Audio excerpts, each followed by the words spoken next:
Hello everyone, I'm Pete and welcome back to another video. Now today we have the latest jailbreak update for you with two new vehicles and a new gun shop update. So let's get straight into it.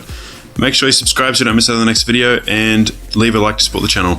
I also have a link to my Discord in the description and you can join that to talk with other people like you and recommend content. So this is the Boxer. It is a convertible car. Pretty average speeds and has a converting feature so you can get the roof to go back and forth, like on and off.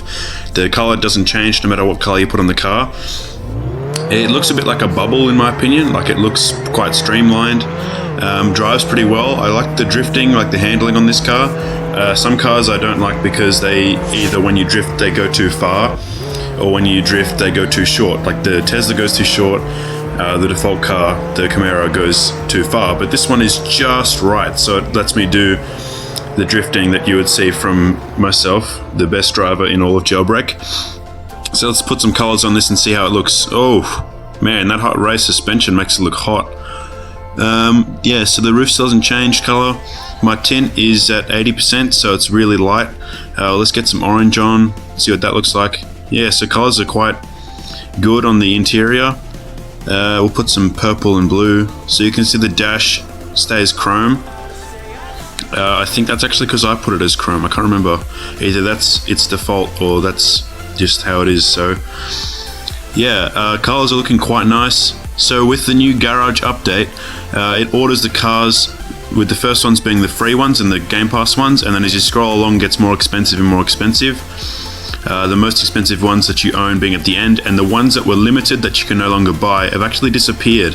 So you can see that the R8, the Arachnid and the Raptor are not here because I don't actually have those cars, but all the rest are because I do have them. And I think it's helpful that they ordered them in the price range, because I guess it makes it easier to show YouTubers to show what range of cars they have.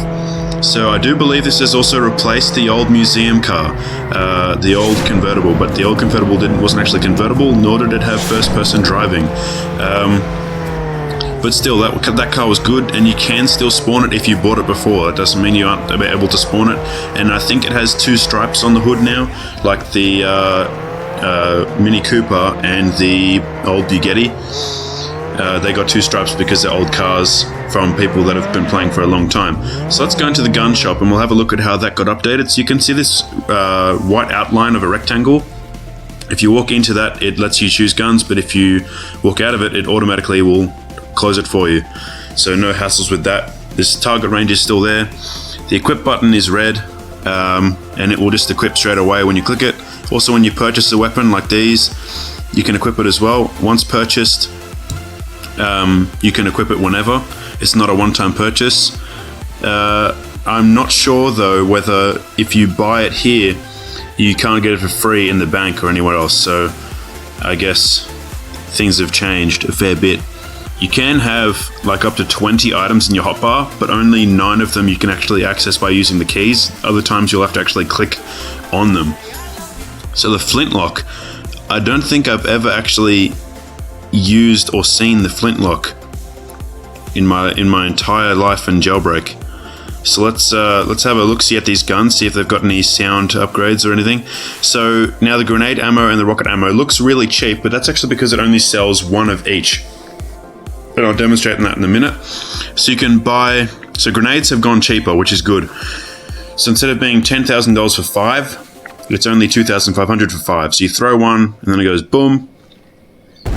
And that's about it, and that's $500 down the drain. So I never use grenades. I think it's a waste of money. Rockets I also don't use. I do use rockets, however, out of the flying vehicles, because I find that they're a lot easier to use, and generally you're safer when hitting people.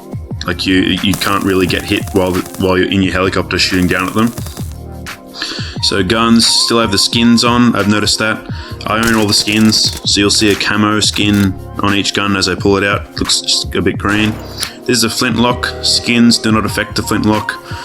It's a very slow reload, just one bullet, but it's quite high damage. I think it's 60 damage not from experience, but my brother is telling me that it's 60. Not sure how reliable that is, but I got to pump out this video. So let's keep going across weapons. So we got that revolver. Now we've got the sniper. Just loading in the crosshair PNG. Let's look at the pistol. Yeah, that hasn't changed either. So that's all the same. Guns, the actual guns themselves are the same, but the menu is what has changed. So now I will go and drive to the $1 million shop, and we can have a look-see at the brand new triple helicopter thingy. Alright, so here we are, and here it is. The front looks pretty sharp to start off, I've got to say. Looks a bit like a shark. So, oh wow, okay, that helicopter sound is awesome. If I heard this flying overhead in the city and there was a cop in it, man, I'd be crapping myself. You can just hear it, it's just like a rapid helicopter blade sound. It's insane. And it's got about the same speed as the hovercar before. I don't know why they removed the hovercar. It was quite good just the way it was. But the only downside I saw was when you hit an object head on, the fork in the front, the two blades at the front would like grab onto whatever you crashed into, which is probably the biggest downside there was, but otherwise it was just fine. Let's put some colors on this thing. Textures do not affect the doors. I don't think that was the case for the blade either. I guess Jailbreak wants to keep things not too futuristic. I think that's what they're going at when they did helicopter blades all around. The smoke effect is nice, and again, the textures do not affect the doors. You can't do first-person driving, that's not a thing. The light still works in the front. And yeah, what I don't understand is that while you're idling, you're still flying even though the blades are all at the back. You should really be tipping forward. But anyway, in reality, you should have like some sort of wing at the front to stabilize yourself as you fly, because just the forward pushing. Okay, I'm just not going to get scientific with you guys. I'm just going to keep flying this thing. So yeah, I guess that brings us to the end of the video. Thank you guys so much for watching. Make sure you subscribe so you don't miss out on my next video. And I'd really appreciate it if you joined the Discord so you can give me feedback on my videos and tell me what I can change to make them better. And hopefully I can see you guys in the next video. Bye.